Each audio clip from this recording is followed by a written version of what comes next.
कधी येते कॅब, कधी जाऊ. हाय ईशा, हाय. कुठे ऑफिसला निघालीस का? अजून कुठे जाणार नेहा? मग अशी वैतागून का बोलतेस, काय झालं? सॉरी यार, माय बॉस अँड माय सासूबाई both are driving me crazy. Now you should keep your shirt on. Shirt on?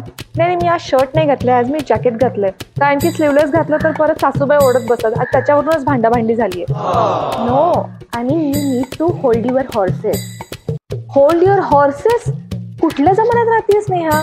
मी घोड्यावरून नाही जात, मी कॅबमधून जाते किंवा स्वतःची गाडी घेऊन जाते. आणि आता तर मी कॅबचीच वाट बघत होते. Oh come on, you should get a grip on yourself. Get a grip? हे बघ, माझे शूज जरी हिल्सचे असले ना तरी पण त्याला चांगली ग्रीप आहे, त्याच्यामुळे मी नीट चालू शकते. Keep your shirt on, hold your horses and get a grip on yourself. These are all idioms. Okay, but now you are also driving me crazy, Neha, by using these idioms.